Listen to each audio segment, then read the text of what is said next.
Albert Schweitzer, theologian, musician, and missionary doctor in Equatorial Africa, one of the great humanitarians of our time. Jose Ortega y Gasset, preeminent Spanish philosopher who led intellectual rebellions against dictators and kings. Robert Maynard Hutchins, president of the University of Chicago, a humanist who sought to create world unity at the dawn of the atomic age. These three were part of a movement advocating a revival of humanism after the horrors of World War II. They would be brought together by Chicago industrialist Walter Paepcke and his wife Elizabeth in the unlikeliest of places.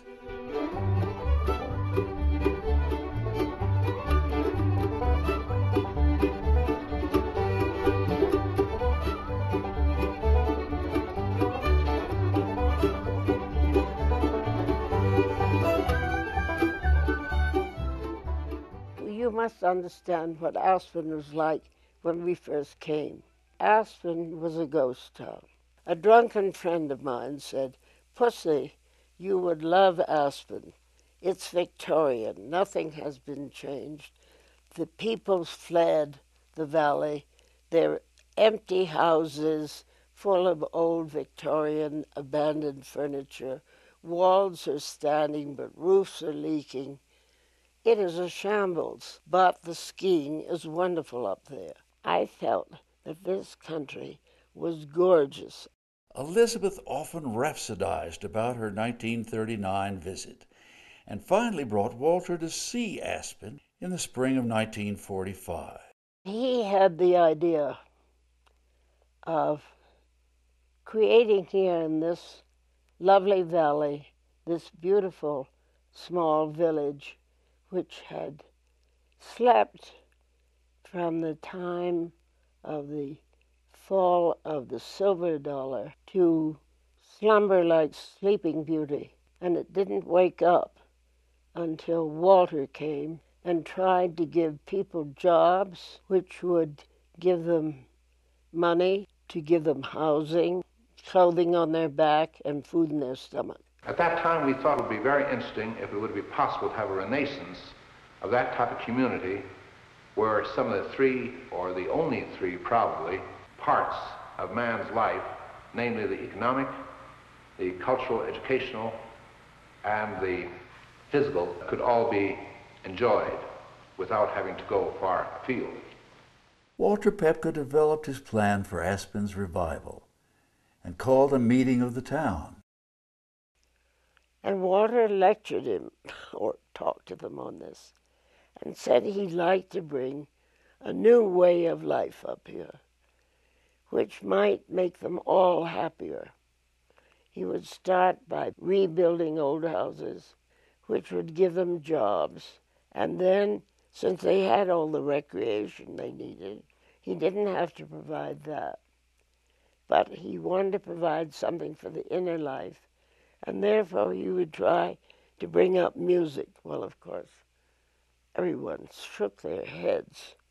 They weren't going to have outside people coming and telling them how to live. They'd lived up here. They'd gone through a terrible depression. Everything had gone from them. Most of them were on remittance and dole.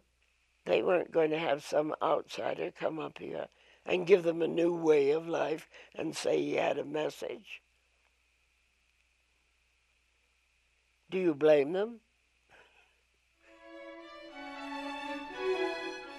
Undaunted, Walter pursued his vision for Aspen. His ambition was grand and went well beyond rebuilding the town. He saw an opportunity to make Aspen an American cultural center. In 1949, two professors at the University of Chicago went to President Hutchins and proposed that we have a Goethe Festival at the University of Chicago to celebrate the bicentennial of Goethe's birth. Well, Hutchins thought about that and went to Walter Paepcke, one of his trustees. And he went to Walter Paepcke because he knew that Walter was devoted to Goethe. In fact, my early memory of Walter was that he could recite whole passages from the Faust in German eloquently and well. And said, "Walter, why don't we have this in Aspen?"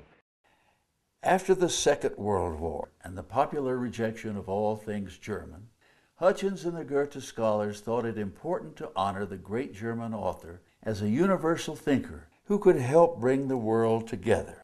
That Goethe lived 2 centuries before the rise and fall of Nazism made it slightly less controversial to celebrate the better aspects of German culture. Paepcke and Hutchins viewed the self-sacrificing Dr. Albert Schweitzer as the greatest living example of Goethe's principle. They persuaded him to make the long trip from Africa to headline the event.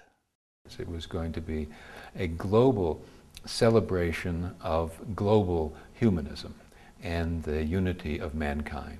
The Goethe Bicentennial was very much an expression of the idealism of the post-war world, and Schweitzer, as a kind of moral idealist, certainly embodied that.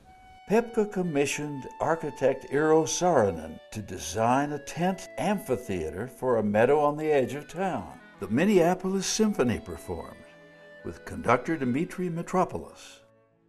Albert Schweitzer inspired an audience of artists and intellectuals, including playwright Thornton Wilder and author Thomas Mann.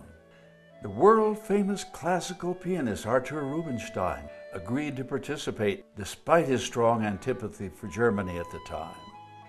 2,000 people made their way to Aspen for the 20-day event. The Goethe Bicentennial was an outstanding success.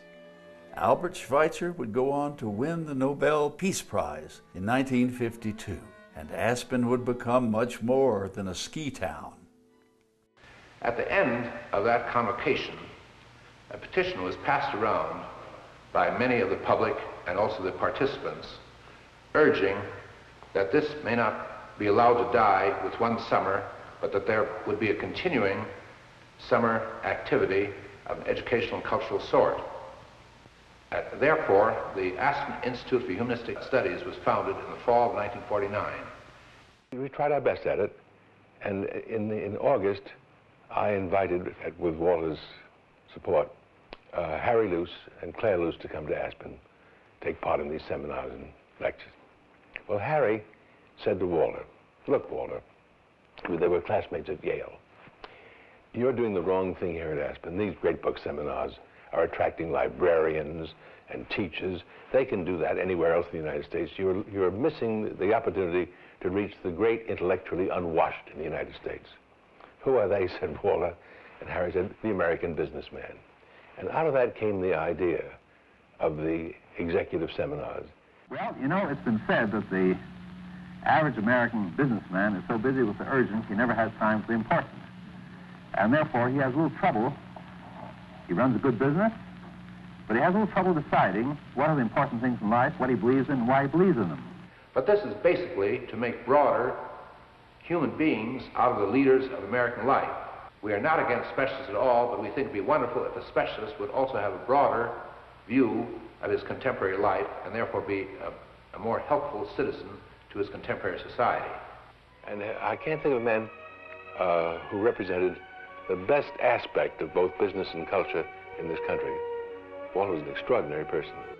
With their visionary work toward the town of Aspen's renaissance and the creation of the Aspen Institute, the Aspen Music Festival, and many other ongoing institutions, Walter and Elizabeth Paepcke demonstrated a deep commitment to the advancement of humanity.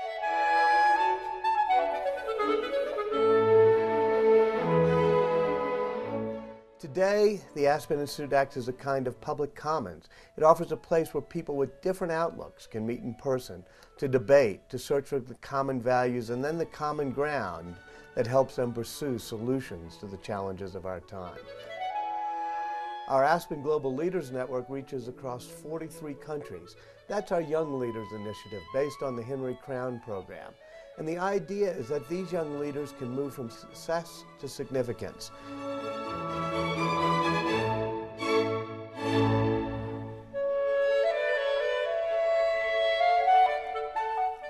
From a tent in a meadow and the Goethe Bicentennial in 1949, the Aspen Institute remains committed to the important mission the Paepckes began 60 years ago.